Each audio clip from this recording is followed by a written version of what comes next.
Hello everyone and welcome to another episode of the Vital MX post-race show, a bumper edition this week. Not only do we have the second round of the FIM World Supercross Championship to talk about, that being Vancouver, we also have the annual and historic Paris Supercross. So for the most part, with the exception of maybe Chase Sexton, we had all of the top Monster Energy AMA Supercross riders on track over the weekend in one place or another. What a November treat! This podcast is, of course, presented by Yamaha Motor USA, Yoshimura, DeCal Works, Motorex, and Fox Racing. Thank you to all of those companies for their support of this podcast, and thank you to my co-host, for joining me. Michael Lindsay, how are you? Pretty good. It was definitely, usually this time of year, you're starting to want and wait for racing. And I mean, we'll talk about this is a usually weekend we get Paris Supercross, which kind of fills the void a little bit, but have two big races on the same weekend and just enough off each other on schedule. I think I basically sat on the couch and watched racing all day Saturday and the early parts of Sunday. So definitely I got my fill. I wonder if that was actually a tour consideration. I think it's safe to say the WSX calendar followed Paris's date. I mean, this is a fairly locked-in Paris date. I wonder if they were happy to clash because they were like, this won't affect our viewership because although they clash in day, they don't clash in time. Maybe that made it a little easier to swallow. I could see that. Yeah, it definitely made me realize one point I'll say about WSX is, we'll talk about it as you're getting ready to board a plane here soon to Australia for WSX and the next round of World Supercross. This is probably the toughest venture that a lot of these riders doing WSX will have in terms of schedule, but definitely the more rounds that they can have, I would say, later in the WSX schedule, like that are Canada or Argentina, aren't terrible travel. Makes me wonder if it would up some of the participation for them if December travel isn't so gnarly, because now it gets worse. You go to Australia, then you got Sweden, then you got South Africa coming up. Well, let's actually jump right into that December part of the schedule because it was kind of a poignant point of the weekend. Ken Roczen, in our press day interview, I asked him why he wasn't doing the full championship, a fairly boring question, and he said that he wants to, he would, and he had a contract from SX Global to do the full championship. Then it got pulled for reasons that he isn't clear on. I contacted CEO Tom Burwell to find out more. He said essentially no comment, and they don't comment on rider contracts as part of the Geneva Agreement, so no real clarity there. But a little bit odd.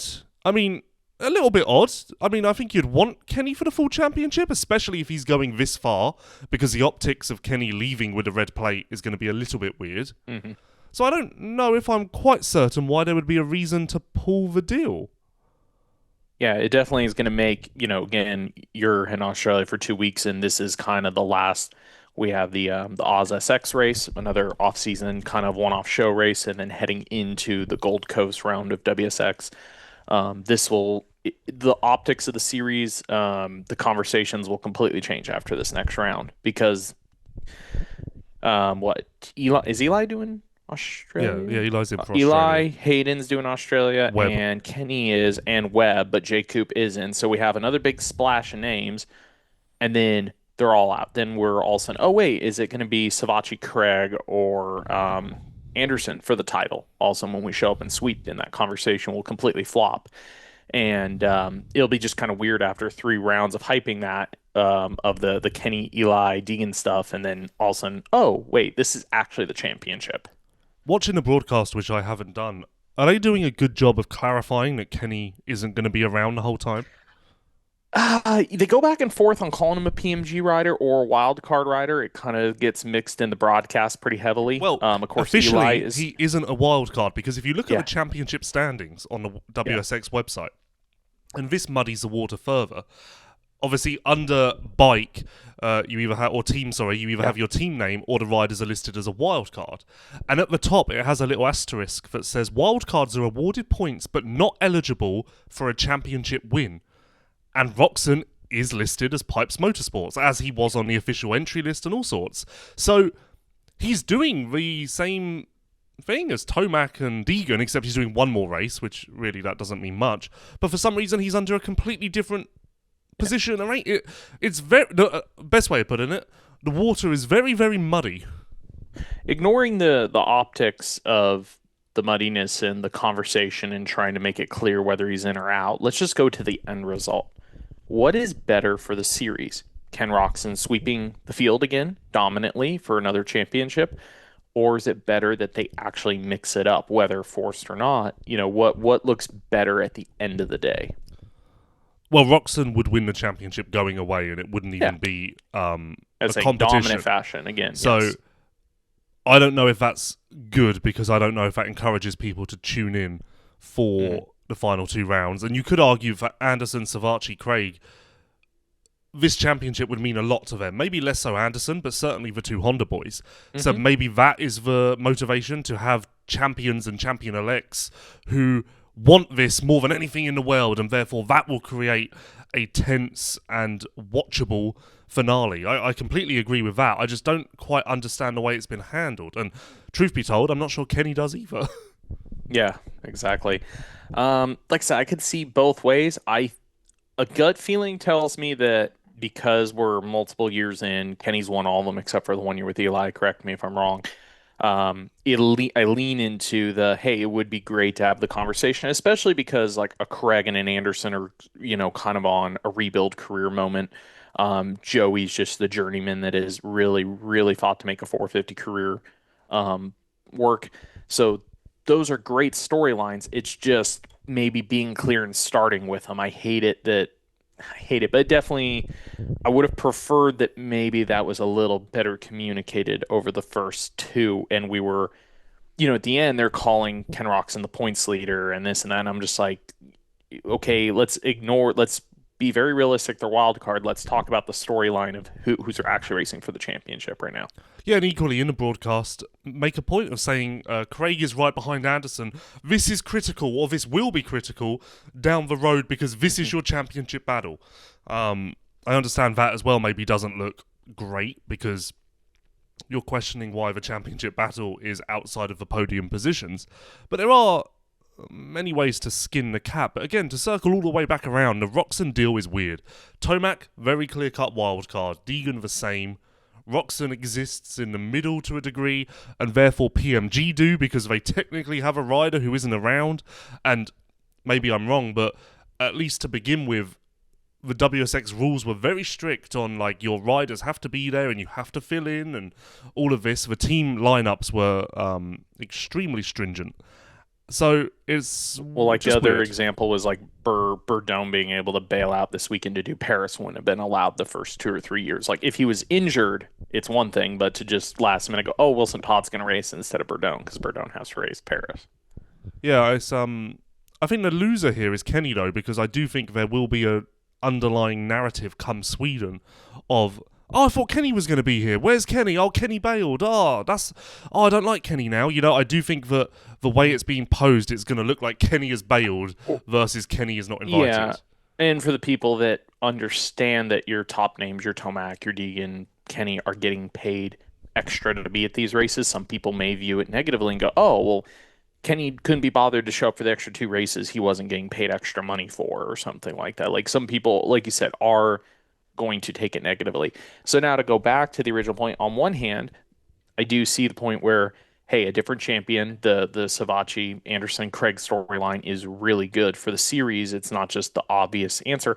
In the same breath, Kenny has been very behind this series since its inception, and I kind of lean that. What's your term? You give them their flowers, right? Like you really you keep leaning into Kenny at this point. He's a great brand ambassador for the series and has been. He's always spoken very well about the series for the most part.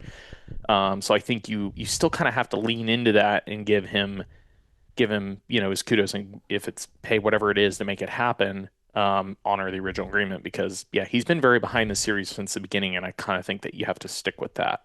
I don't believe it's a money thing. I'd be surprised if it was a money issue, because ultimately SX Global is trudging out thousands and thousands and thousands of dollars at this thing. So I'd be surprised if they hit the limit with Kenny. Yeah, I agree. I guess I don't mean money. It's just like when I say money, just a contract. Like they decided not to do an agreement for the final two. So not saying that's a money issue. I definitely agree with that, with what they're spending. I don't think it's, oh, we just can't afford to have them at those two races. There's something not being quite said here on what their reasoning is. And that's why I wish they would just come out and say it. and I don't think it's being said to Kenny either. Yeah. But I do have a second follow-up interview with Tom Burwell scheduled for the Gold Coast. So, unfortunately, the way press day shook out, I did the 40-minute podcast with Tom Burwell at 1 p.m., left that room, and then bumped into Kenny and did the press day interview. So unlucky in the way those shook out, because otherwise that obviously would have been my headline item with Tom Burwell, which you can listen to on this same podcast platform if you're listening to in audio form. It wasn't done in video, so you most likely won't see it on YouTube, but maybe we'll pull off some sort of miracle. Whilst I get my laptop charger quickly, tell me what you thought of Vancouver as an event, how it came across on TV. Was the broadcast improved? Just give me your general synopsis of the viewer experience. Broadcast for the most part was improved in terms of graphics, timing. The first round, I thought they didn't do a great job of informing you what the point spread was, moto to moto. They did a better job of that this weekend. The broadcast is still messy in terms of talent in the booth. Jeff, Ralph, Blair. Blair is there's not a great balance between the three at the moment. The broadcast, I kind of tuned out from that aspect. I know it's changing for the next round. I guess it's Ralph and Blair only at the next round. Jeff is supposedly not. Yeah, Emick was a wild card broadcaster for the first two rounds. Yeah, which I would rather have because there's just too much going on. Blair has a lot of valuable info, and he gets cut off constantly between the two to just kind of do the same back and forth that I've heard a million times. So the racing was decent on TV. A little bit of the same problem with the first one is sometimes they would cut away. They were a little too focused on, we have Eli, here's the leader. There was great moments, yes, where him and Kenny were yo-yoing with each other, but then there was times where honestly, like Anderson, I wanted to see kind of like Anderson Craig. I wanted to see more of Anderson. He was riding actually, I thought, fairly well. Big improvement from the last round. So maybe just a little bit better balance through the field. I felt like it was better than Argentina, but still kind of the same complaints they're shrinking a little bit. One I would ask you is how, I know a lot of us, we talked about this on the last one, like, hey, one of the big parts of Argentina that was a positive is by doing a smaller venue, they packed it, they made it feel impactful. We go to Vancouver, very big stadium that they have very much struggled to fill on the west coast of Canada. How was the turnout? Well, there's a lot to unpack with that. Because to a degree, not fully, but to a degree, I will eat my words somewhat. Because it certainly wasn't as bad as I was expecting. Of course, there was a lot of chatter beforehand that ticket sales were down, there was a lack of local interest. But that wasn't the case. I wasn't in Vancouver last year, but by all accounts, it was a slightly improved crowd. Nothing crazy, it's not like we added 10,000 people, but notably improved. It was very loud, surprisingly loud. The noise didn't quite add up with the number of people there. And from that point of view, it did feel like an event. Now, of course, the crowd numbers were noticeably down on other supercrosses, Monster Energy Supercross, Paris, Geneva back in the day, whatever else. But it still wasn't bad. So, yeah, maybe perhaps eat my words a little bit on that front.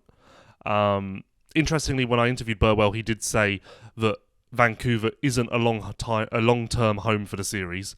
Canada is, but Vancouver is not, so I guess he's already talking to another local government in Canada to bring the event somewhere else. I did also put it to him about my theory on the smaller stadiums, and I don't exactly remember, I think he agreed to a degree, but didn't agree with the other. To be honest, that kind of summed up the entire interview. He agreed 50%, but then massively disagreed 50% with everything I said. But no, it was fine. I mean, it's also hard because, realistically, any fan who's on the fence, I believe, is going to turn up to see Eli Tomac race a KTM for the first time. So how much of it was the Tomac effect, I don't know. But then that does come as part of the series because they stumped up the cash to make it happen. So it was good. It was I think, as good as you could have expected for Vancouver. I think that's probably the best way to put it. I will say, not that the Argentina track was bad, but I did enjoy a little bit more of a full-size venue and track a little bit at this one. Yeah, but the riders, for the most part, seem to prefer Argentina. Amazingly, I think Argentina was actually more of a test for Monster Energy Supercross than Vancouver was. For the most part, the riders said that all that was learned and done in Vancouver will be thrown out because it's not comparable to any American track. Roczen repeatedly said how much he hates it. It wasn't, or it's his least favourite surface, and hilariously, he said it's as if Glen Helen and Milestone had a baby. Okay, I can appreciate that. No, I think that's part of the entertainment factor is you could see it just constantly throw the guys off in a sense. So there was some value in that from entertainment because you kind of once guys settled into a pace of Argentina, you kind of knew what they were going to do every lap. Vancouver would throw even the best guys for a loop once a lap, it seemed like. So that created some interest during the racing. Kind of manually, moving guys around just because of mistakes. Yes, because it did not look like it had good traction. There were a lot of complaints on Friday because the rocks were ridiculously prevalent, and there were rumours that it was going to be new dirt, but I guess it wasn't. Another rider off record said they could not possibly get a straight answer on whether it's new dirt or not. Everyone had a different story, but ultimately, what was the same was the rocks. The rocks were horrendous, and they had to do a lot to remove a lot of boulders. Anstie told me that in free practice on Friday, in the whoops, there was a rock the size of his head. Now, maybe that's a slight exaggeration, but even if it is an exaggeration, that's still not ideal. And there were a lot of complaints on Friday about how peaky the track was and just how steep the transitions were built, so I think they had to mellow those down. And that brings me to my next point, and I put this to a rider who I forget. To a degree, we've had long whoops, big whoops. Now we're having a ridiculously peaky Supercross track that's making the riders kind of raise an eyebrow a little bit. I wonder if there's an internal decision that's been made to push the tracks to this gnarly point to kind of have a hold my beer moment and like, look what we can do. You wanted long whoops in AMA, they won't do it. Well, look what we're doing. I wonder if it's a little bit of a flex. 2 weeks in a row, there's evidence of that. So I do believe we're somewhat going in that direction, which, I don't know if it's really... Which is weird, because for the most part, the riders haven't come out and said, this is so much better, this is what we've been craving. Yeah. But yeah, I don't know. It'll be interesting to see what we get in Gold Coast, because who knows. That's another beauty of WSX, though. You go to each venue, you get different dirt, you don't really know what you're going to get into, a little MXGP-esque, so there are some hidden beauties in this thing. So. We spoke about Kenny for a long time, so it's an ideal moment to just give you the Fox Racing little spiel here. To be bold is not a choice, it's an attitude. When you're set on making history and pushing boundaries to get there, attitude is everything. It's not just about standing on top of the podium, it's about growing the platform, progression, self-expression, and the risks that you're willing to take to change the culture of motocross. That's bold. And that's bold is equally what a lot of riders said when they saw the boulders out on track. Let me ask you, from your expertise, being able to see it in person, Eli Tomac's first race on the KTM, everything, look, changes between races, his attitude, is it what you expected, more positive, about, Eli's Eli. It's tough to read. Hey, you had two of your best interviews I've ever seen with him, though, this weekend. Yeah, I'm not counting on that being a trend. We're more looking at that as lightning in a bottle versus wow, what a great start. I don't know. You get to try it again in 2 weeks. Yeah, we'll see. I think he probably was throwing me a bone because he was like, "Well, I'm only going to see this guy once all off season." So, he doesn't. You should have, as you left, told him, "Hey, I'll see you in Australia." Yeah, when he sees me in Australia, I'd imagine it'll be a little bit like, "Oh, fuck." He's back. No, he's obviously very happy. He was happy in the KTM press intro a couple of weeks ago. He's still happy now. I'm yet to hear a negative word from anyone, anywhere in the camp, which is great. They are in the honeymoon phase, chasing Kawasaki. There's yet to be a negative word. Prado and KTM, they're all in this sweet spot. So you have to take it with a pinch of salt. But he did say to a degree after the race that he was a little bit skeptical about whether the beauty of the motorcycle and how he fit into it was going to translate to a race. And he seems confident that it did, or it met his expectations. He was quick to clarify that it wasn't a 20-minute main, so that it wasn't a direct comparison to what he'll get come Anaheim. But he did point out that by lap 9-12, you do tend to know whether the bike's going to be rideable or not towards the end of the main event. So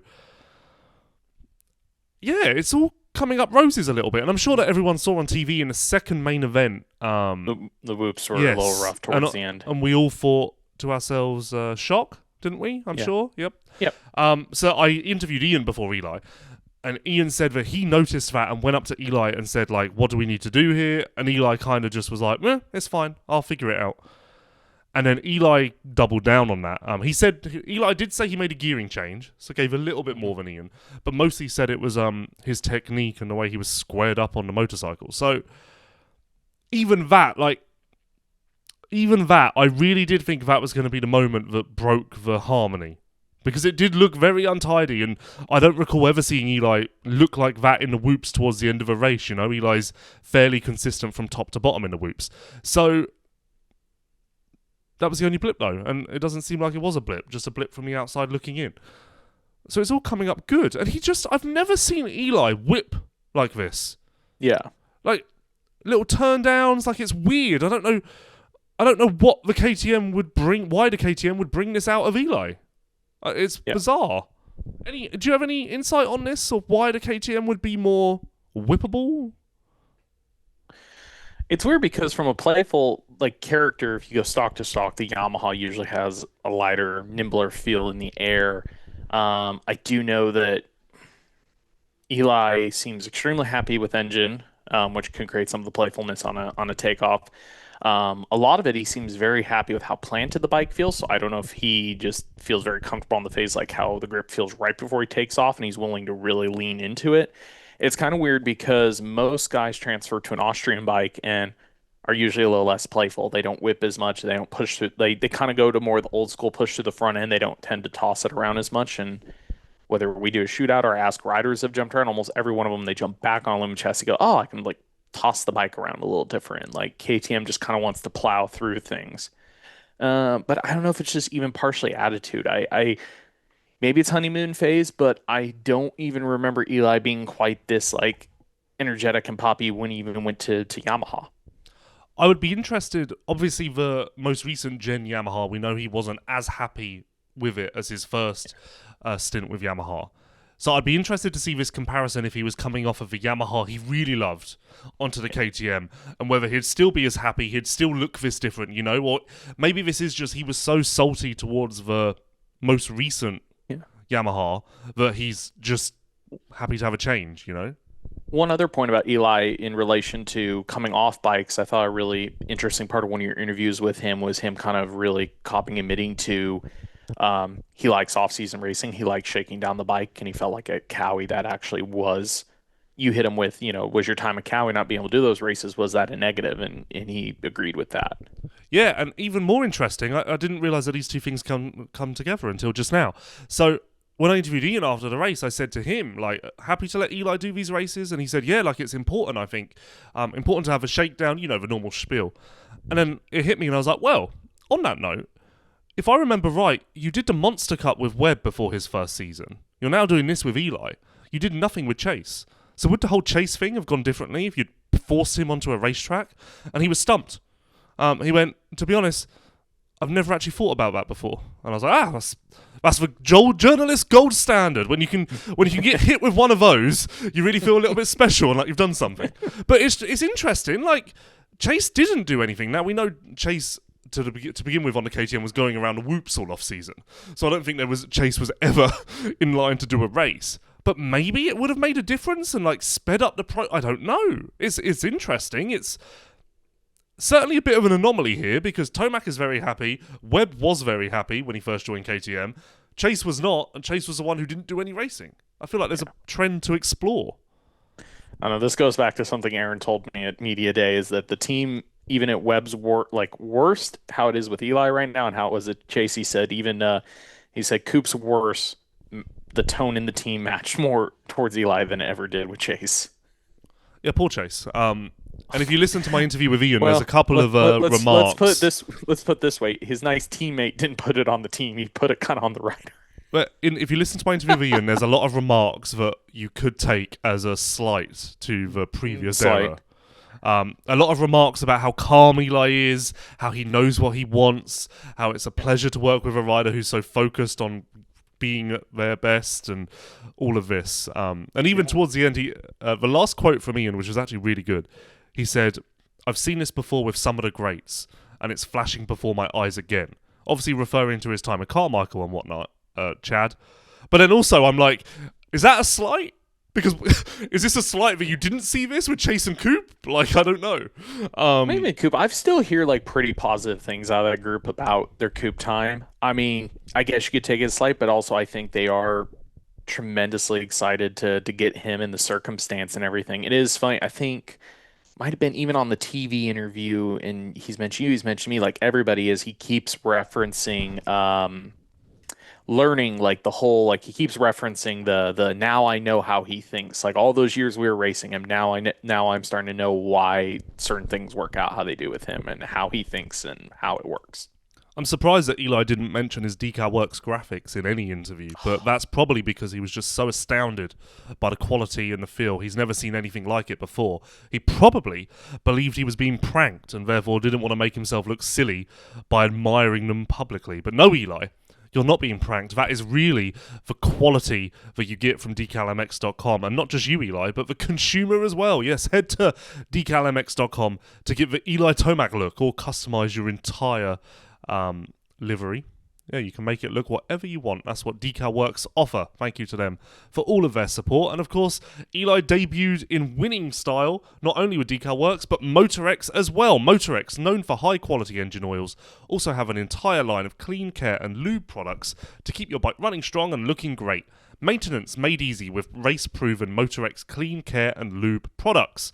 Motorex, of course, unbeaten over the weekend because they won with Malcolm Stewart in Paris as well. So what a weekend for Motorex USA. Speaking of Paris? No. We got more. We got more Vancouver. We'll do a little Paris at the end. Ultimately, neither of us were there, so we'll do like 10 minutes. But there's more to get into with Vancouver. I want to eat my word. I want to eat my words or clarify a little bit. I think that after Argentina, of course, we were heavy on the event, the organisation, all of that. And I think there's some people that are a little bit confused by that stance and why we didn't just break down the racing. And I think to a degree, I could understand why, through a certain lens, it would come across as an attack, dismissive, or trying to find fault. But to clarify, it comes from a very pure place of SMX is so refined that the minute details are taken care of and the improvements are now made in the centimeters rather than the feet or whatever measurement you want to use. I'm terrible at that sort of thing. Whereas it's extremely rare, even Paris, it's extremely rare to come to a series or a race where it is a blank canvas and they're learning on the fly and there's room for such drastic swings in the positive or negative column. So that genuinely is my motivation to come to these races. Yeah, it was great to talk to Kenny and great to talk to Eli, but I find it most interesting to be on the ground and observe everything that's going on. And I think that some people maybe took that slightly the wrong way. So I just wanted to clarify that it's just the experience with WSX. Yeah. Well, I think it's law of averages too. I mean, there are, U.S. Supercross races, Monster Energy Supercross races that don't always tick the box, whether it's broadcast, whether it's track, where it's their stuff perfect, but you have also almost 50 years of development, years of where they're even at in their current format to go off of, where WSX is a much smaller sampling size. So like you said, swings stand out a lot more round to round. And also, not to go on my soapbox too much, but I did justify this to someone over the weekend. And I think that I'm maybe best suited to do this because with my MXGP experience, I really have a good scope of like international events and then SMX, it really gives me a lot of context for WSX. So I think you could argue it a little bit more if I was American and had only ever done SMX, because then going to Argentina would be like a out-of-body experience and like the most wild thing ever. But I'm past that point. And then another thing I wanted to clarify. This is really dumb.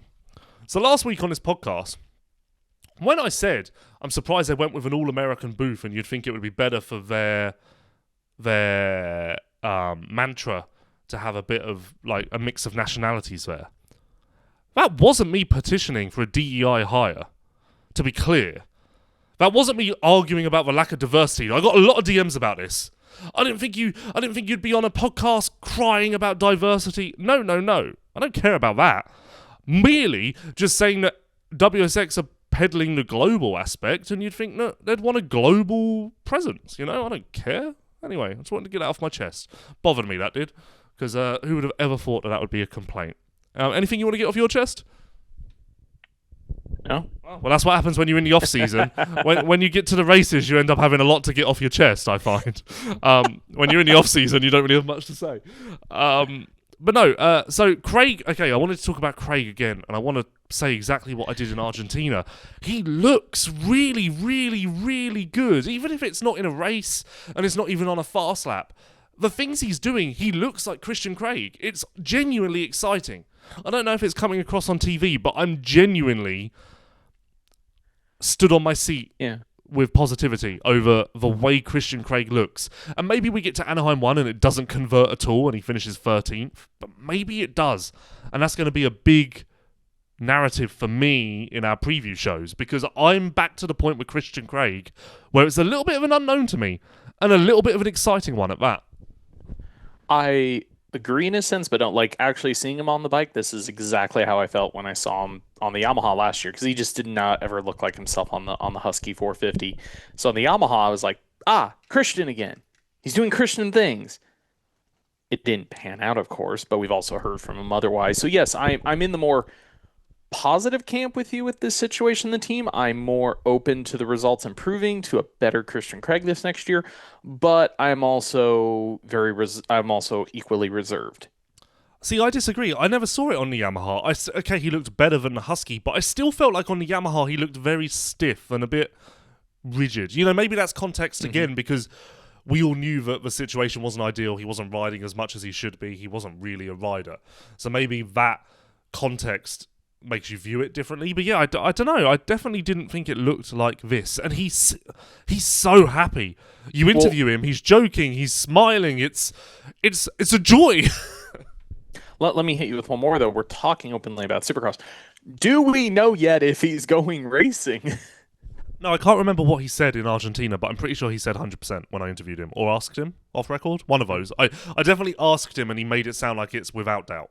So, well, when you're in Australia, go hunt down your Reeve and get us a goddamn answer. Yeah, I might do a podcast with you, Eve. I was thinking, like a one-on-one hour, because that'd be quite good to get into the differences of running teams, But especially where he's got U.S., World, Australia. He's a busy man. Uriev's a bit of a busy man. So I don't know if I'd be able to nail him down, but I would try my best. What else stood out from SX1? Vince Freeze. So is it good for Stark? Here we go again. Is it good for Stark that in the first race Freeze started up front and then basically dropped back to last for no reason? Like, is that positive? Stark have come out and really wanted to compete against combustion engines, and they really want to do this. So is that positive? I don't know. Like, is this what you want? I don't know. I've always been... this always falls in that weird category, and I'm not saying skeptical because of Vince's behavior in the past. I actually like Vince as a person. I think he makes terrible decisions on the track, but we've beaten that to a dead horse. I've never understood their decision to pick him just because he had been out of Supercross a couple of years. He's trying to also openly, he's riding a Cowie 450 a bit during the week back and forth because he's trying to get ready for U.S. Supercross, and I don't think it's helping his cause where, yes, the Stark has gone really good, but you still kind of need to commit to it. I don't know. I don't think the Vince thing is doing them all that good. Some of Zaragoza's races have had some good flashes and moments, but yeah, I don't think Vince's situation is helping them fly the flag at the moment. Yeah, it's funny. Of the two classes, in SX1, you would expect the most from Freeze, and in SX2, you would expect the most from Kobush. Fair? Or was that wrong? No. Kobush has never had great... No. Hicks is definitely a better indoor rider than Kobush. I don't... maybe I'm just blinded by the Kobush raw talent. From the 1 Deegan? Oh, no. No, just, Kobush looks good, Hicks, here's the thing. If you've ever seen Hicks ride a Supercross track during the week, this is why multiple people have talked about hiring. Like, he, during the week, looks like he could be a top 5 250 guy. Like, Hicks is insanely good indoors. Well, am I a low-key Kobush believer then? I don't know. Question mark? Kobush's always had talent, but he's just kind of floated in and out of the sport for the maybe past few years. I think I'm basing this all off of talent then more than anything. But Yeah. there's a clear difference in the two classes between the two riders, that's for sure. Hicks did do well. I haven't actually looked at the official documents to see if there were any penalties or anything. One other click for you, though, too, to mention with that is, even though Hicks is relatively on paper looks almost as new as Kobush to the program, he was there a little earlier, Hicks has openly rode electric bikes for 3 or 4 years. He bought an Alta and posts videos of him riding Supercross on all the time. He's bought his own Stark. He's been on and off it a lot.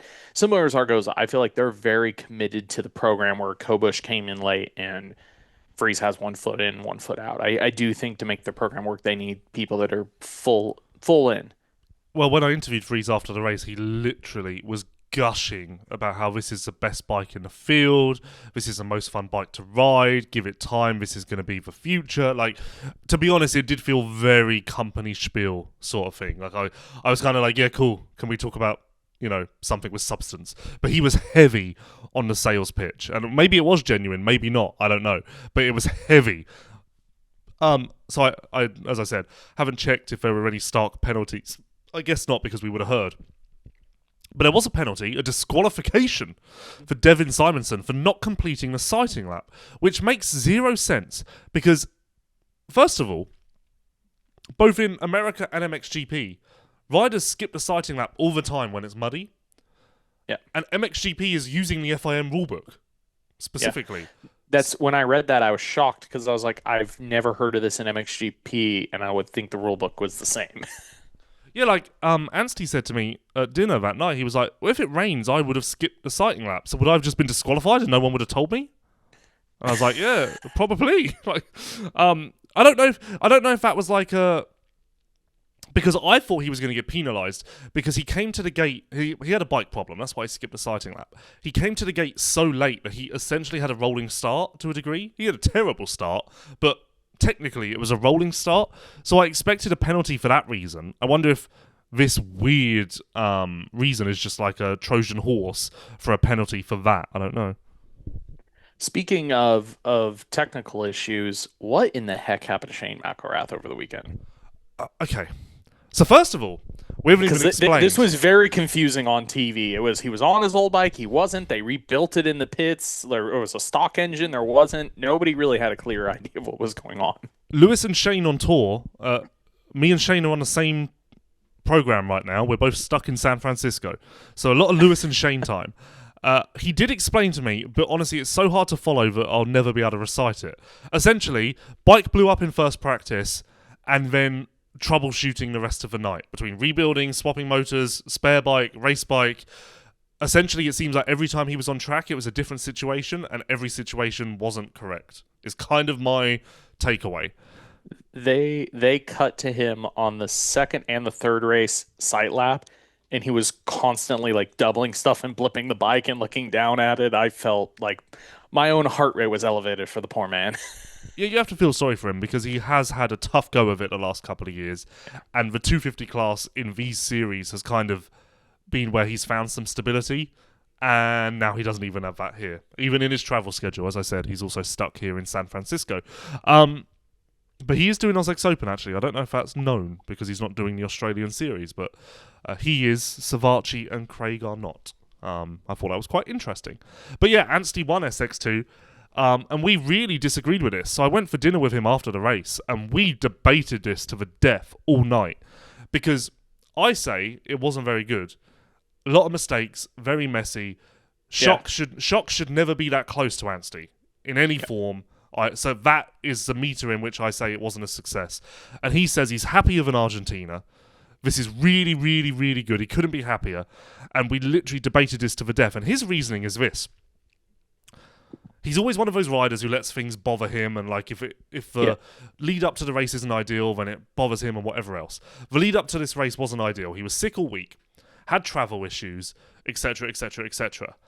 Then he wasn't so comfortable. It's not his type of track necessarily. He's more of a West Coast track guy.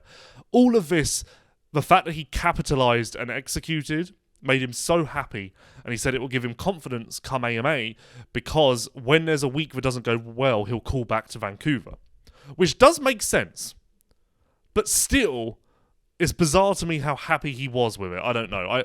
I agree with that, and I make sense of that, but I don't. It's still weird to me. I don't know.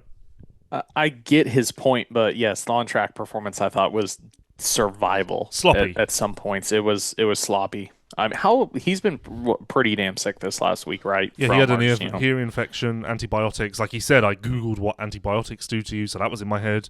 And I was like, what do antibiotics do? And he had a long spiel of like, oh, they do this, and I'm like, okay. So your reaction time, this. So there's a lot there. But you know what? If it was really that messy of a day, and it was that bad going in, maybe he does run the table in this thing. Because I would argue this will be the difference. Max Anstie can do a perfect season if we have hard pack the rest of the way. If it's West Coast hard pack, I think he's a winner, because he's so much better in the whoops, and typically he's just so much better on hard pack. If we get broken down tracks like Vancouver, then I think the door will be open and the perfect season is gone. I think that's my official stance. Yeah. But is an Anstie perfect season good for WSX? That one's kind of one of the weird ones, because, I mean, especially where, at least whether Kenny's in the series or not, he's on PMG. I'm looking at the team standings right now, and this is still a little bit of a concern to me, because, of course, like Quadlock puts together a very valiant effort across the board. HEP is pretty decent. It's more 450, of course. 250s are a little behind this year, where they've even been in years past, but at least a good effort. Team GSM is fitting fourth in points, and goddamn, it's all thanks to Max. It's all thanks to Max and his Star Racing / GSM bike. Star Racing bike. Oh, I didn't even notice that the team standings are at the bottom of that page. I've only ever scrolled as far as SX1. I had to look a little bit. And then Rick Wares is on the support of their 250 effort. It's weird, especially when Kane does, Quadlock should win this. They are the only ones that really, I feel like, put in decent effort across both classes, where other teams good 450 and 250. Oh, good 250 and 450. Like Rick Ware, they do a great job with having Cody and Enzo. They put together a really good 250 program, but then they piggybacked off Club and have a pretty 450 effort. Speaking of teams, Bud, quick synopsis of each rider. Kyle Peters, really, really good, I thought. At points, he's had a long time off. There's a lot of rust there. At points, he was spicy. I think at one point he made a run at Anstie early in a main, or he went with him, or he pushed him. Certainly was with him at one point. So there's that. 2, it is a travesty that Justin Hill is racing this series. And I don't know if I forget that he is racing. I don't know if Bud Racing have a HR department, or I don't know if they're really strict on contracts and whatnot. Get rid of him. This is, to be frank, it's quite clear that he doesn't care and he's underprepared, and this is just a cash grab for him. So, yeah, see ya. I have nothing to say other than bad things. This is embarrassing. Embarrassing. The only thing that's more embarrassing to me, and I know I'll get flack for this one from people I know, but MCR, because they have a team that is well invested in terms of equipment. These guys have all been preparing for this series for a while, but somehow year after year, even with having really good equipment and a really good setup, they just continue to basically field a worse team year after year. From the first year, they had a legit team and would rate. And did they win the first team championship? Maybe that rings a bell. They were at least in it. They were in it. I think they won the first team championship, and then it's just been since. Yes, agreed. Cullen is definitely the bright spot there. I mean, they've got 2 arena cross guys. So what are they going to do on that Vancouver track? I guess not much. 450s is weak. Cullen's doing very well. And then Noah's on the struggle bus. Viney isn't ready for this series, or any Supercross. In fact, that's quite clear. Bench, I think that's another one to the bench, because it's not really doing much good for anyone out there at the moment. But back to Bud. So I said I did KP, I did Hill, Cole Thompson. So, and speaking of MCR, actually, nice crossover. He got into it with Park. I didn't interview Cole, hands up. I tried to, couldn't find him, or I did see him once and he was talking to someone and then couldn't find him again. Cullen's words are that, I mean, no one hit the ground. It was just a bit of barging. But Cole said to him after the race that he was going to murder him. So I don't know. I don't know. Which Cole said they interviewed him on the broadcast, and Cole said, I offered to take him to dinner to talk about it. Cullen said, Cole told me he's going to murder me. And then Cullen said to me, something like, yeah, I guess this is normal from what I hear. I guess this is why he's 34 and in the 250 class still. I was like, oh. I mean, Cole races. You talk to Cole. Cole's got a very just like plain demeanor, a very medium centered demeanor of I'm here to make money. I don't care. Like he definitely rides aggressive. I don't think he's terrible. Like he has a reputation from years ago of being a little bit more of a clean guy. He just rides a very wide motorcycle. He is not afraid to, I think, make you crap your pants in a rhythm lane by jumping over. Did you see Cullen / Hicks near death experience on the finish line the last lap? Yes. Oh my God, poor Cullen. I wonder how much sketchier that was because an electric bike was involved. You know, like Cullen, you don't even hear it. You just look down and there's a start. Yeah, that's what I mean. Like I wonder how much hair raising that was. That was terrible English. I couldn't think of a way to transition. And then Matt Moss didn't race for reasons that I forget. Chisholm looks like he's busted his ankle or at least banged it up. So yeah, I'd be interested to see what PMG do as a replacement for Gold Coast for 250s. Would it be an Australian guy? It'll just be an Australian. I would think so. They'll just run down the SX2 list until they find someone who can do it, I'm sure. But it'd be more interesting for Sweden and South Africa because they'd have to get a little more creative with that. Yeah. So let me ask you this. This is a big moment for WSX. We've just done a 46-minute podcast so far. And we've kind of talked about the series and the results and the riders in a fashion that we've never done before with WSX. Is this a sign of subtle progress? Subconscious progress? Is this us taking it seriously? Subconsciously? I feel like this is a moment. Yes. Mark it down. Put it on your calendar. calendar. Burwell, take a mental picture of this moment. I think he did, a lot of people at WSX listened to our podcast last week. So, that's good. Hi, everyone. Hello, everyone in the room. No, yeah, all good. All good. I did have another point on WSX from an organisational point of view, but I forgot it. So, big thing. So, again, I wrote an article last week after Argentina. I'll probably do one for Vancouver at some point, but I don't know because I'm trying to get to Australia for some reason. One of the points of contention that Tom had with me, or not with me, that sounds a bit too aggressive. One of the disagreements that we had was my point that this feels like a series of exhibition races. He pushed back on that quite strongly.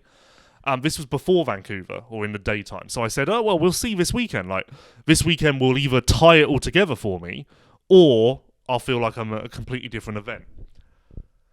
And to a degree, I would lean on the cohesion side. It did feel like a round 2 of a series. It did feel like a follow-up.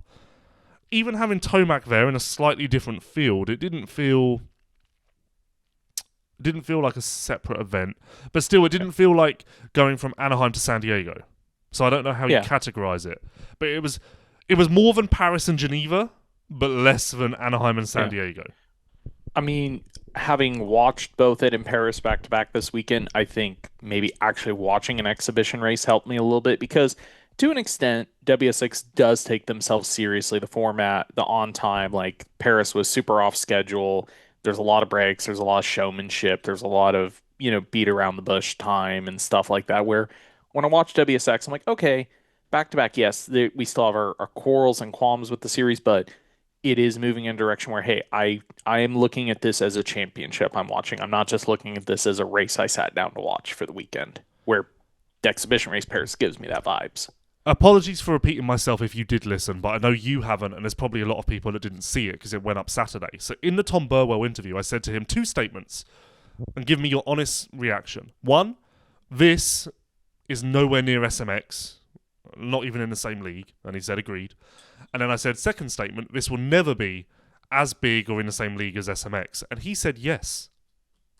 which I didn't know how to take. I was caught off guard. And if you listen to the interview, I did say I think that's PR speak. I think you're just saying what you want, what you think people want to hear. Well, the opposite of the old management that basically was trying at their earliest stage to dismantle the world we know.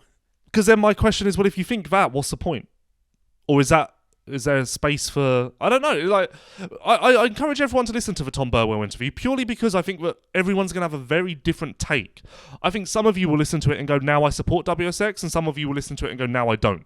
I really think that it was that Marmite. So yeah, a little bit of a weird one. I'm trying to think if anything else of poignancy came out of that interview. There was quite a lot. After the first 5 minutes are a little fluffy, and then it gets quite aggressive. Not aggressive. That's too much.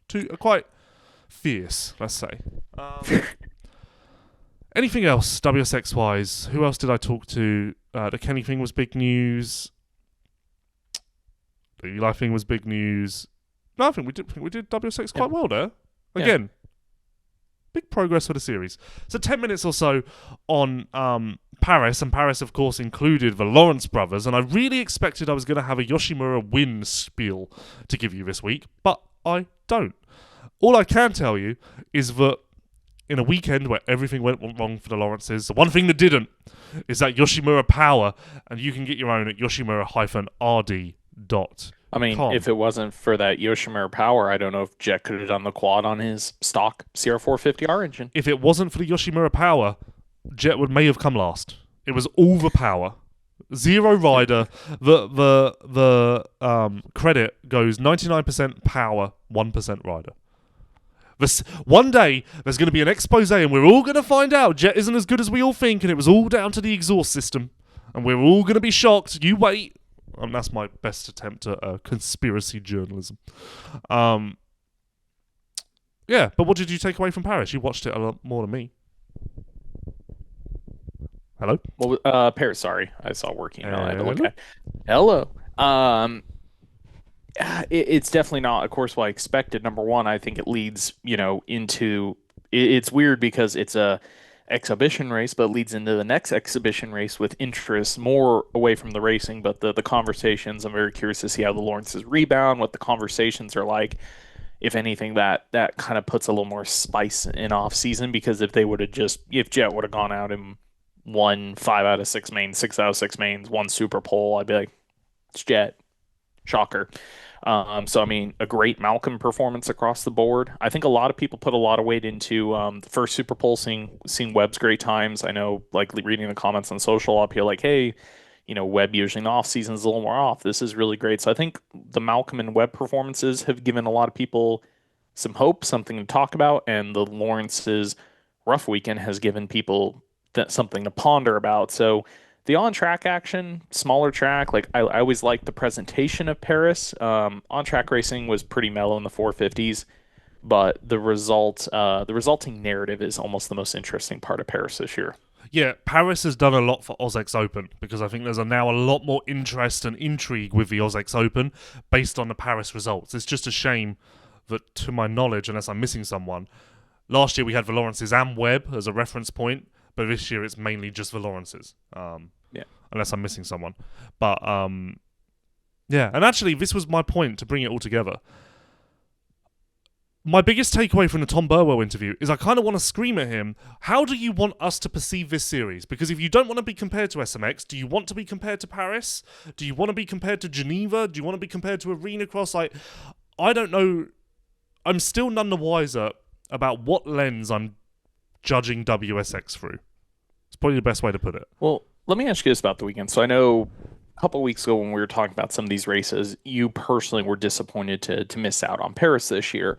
You ended up going to Canada after sitting through it, where they are two different events, but where do you sit on the weekend? They did go head-to-head. They were watchable at different times, but which event won in your eyes? In this, there's multiple ways you could label that, but from a very blunt answer, which event was worth going to, which event was worth watching?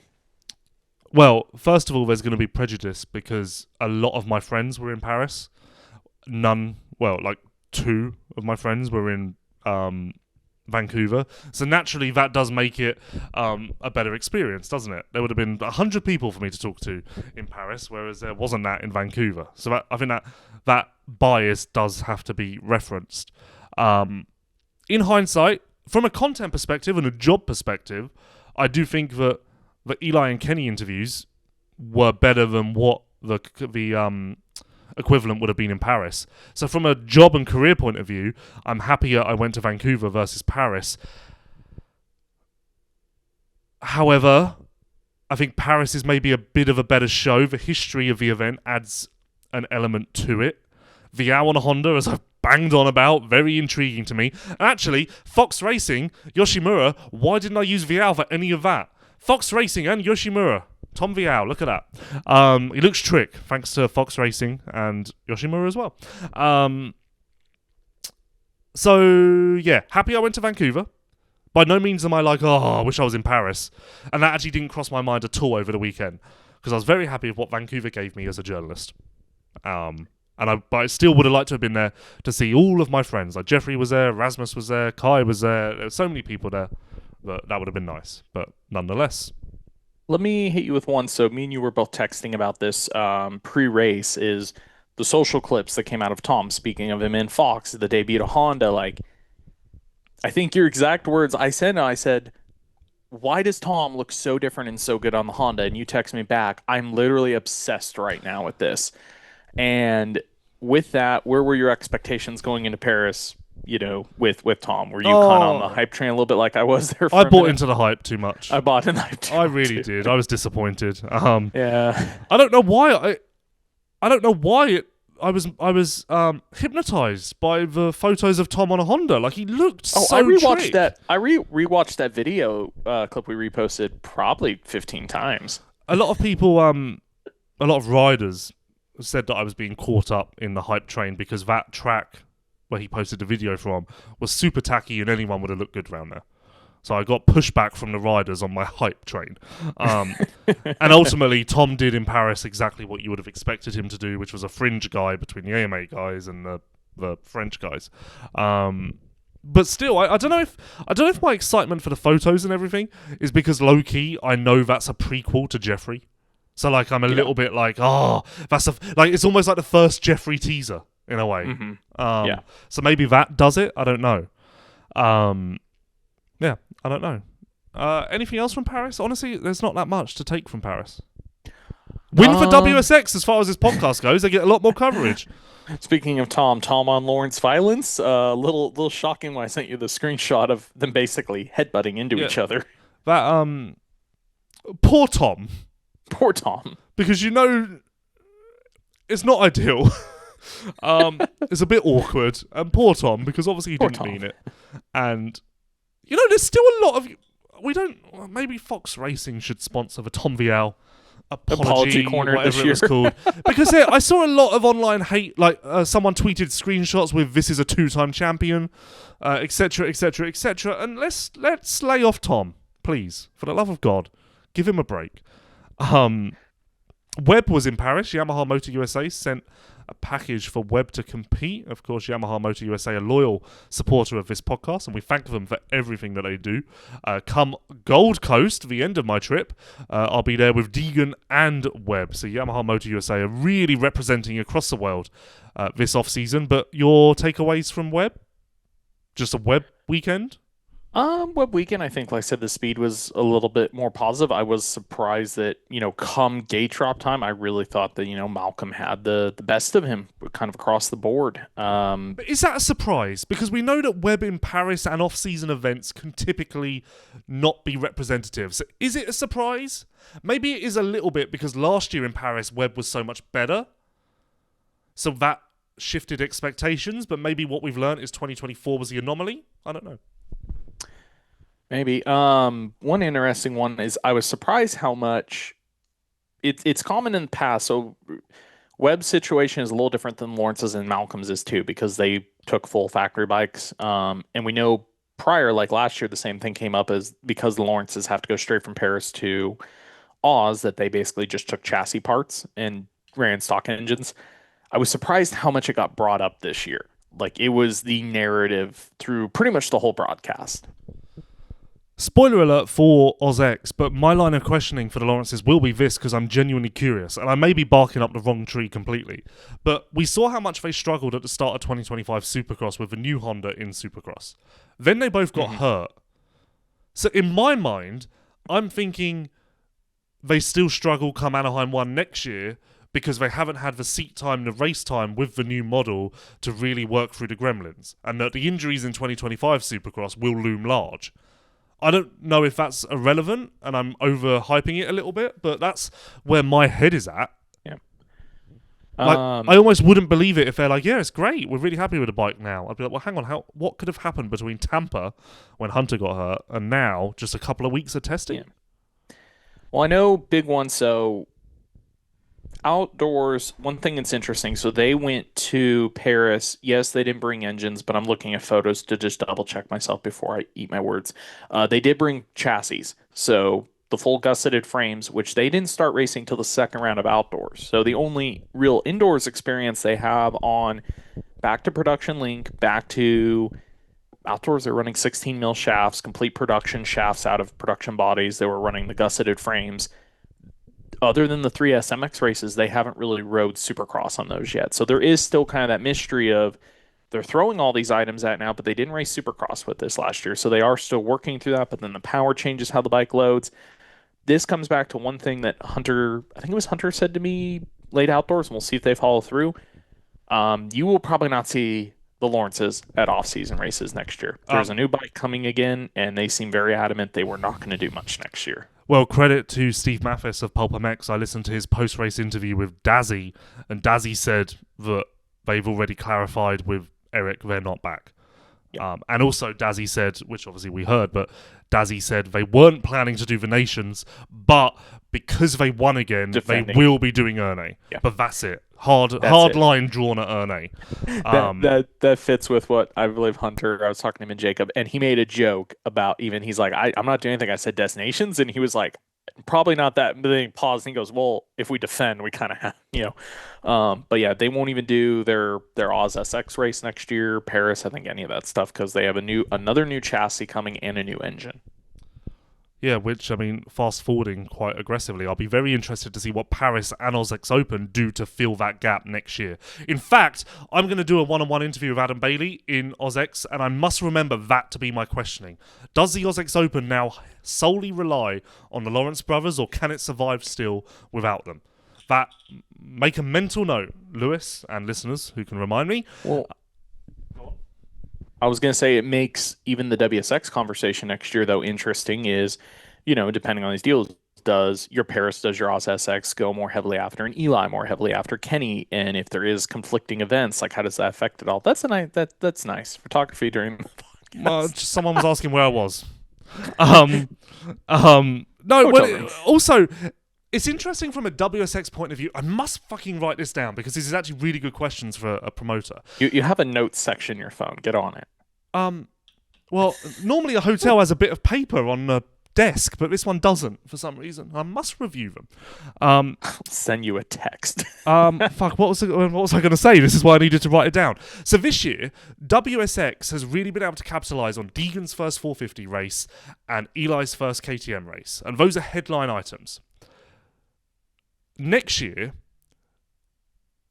unless I'm forgetting something, there's not going to be those changes. Eli will be in contract, Chase will be in contract, Lawrence's will be Honda, Deegan 450 would have been played out by that point. So there aren't those items for promoters to kind of cling on to, set those selling points won't exist. So what do you do in that? Do you just have to take advantage of those when they come along and really capitalise? Or what is the alternative that you lean on? That is a question that I wonder. Like, do you just accept that there's no team changes this year, there's no real off-season stories for us to capitalise on, so this year is just about survival and doing the best we can. And then next year, we'll try to get Chase on a Husaberg, and that will be the selling point. Go on. Hello? Sorry, I got texted something else. You can't criticise me for taking a photo out my window because I didn't stop talking. sorry. I kept the flow of the conversation. Oh, I blew it. I do find it interesting. One thing to bring around was after all the drama last year around the race was around WSX and the Deegan not going thing was, there was talk that, he'll make his 450 probably debuted at this race. And then, of course, that did not happen. There isn't a bit of paper on this desk, and it's really annoying me.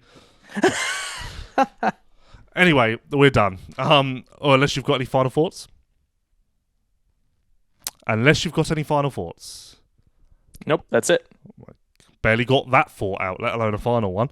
Right, thank you to DeCal Works, of course, as well as Yamaha Motor USA, Yoshimura, Motorex, and Fox Racing for all of their support of this podcast. And I also want to thank you, the listeners, because we are on a little bit of an off-season trail. Argentina, Canada, OzX Open, Gold Coast. And you are supporting in droves the press day interviews, the post-race interviews, and all of that content. So thank you. It really makes the extremely long travel days and miles worthwhile. For instance, right now, I'm sat in the San Francisco airport for a day before a 16-hour flight to Australia. And it's the motivation that you care about the content that keeps me going. So thank you personally from that side. We'll be back in 7 days' time. I will not be in San Francisco. I will hopefully be in Melbourne.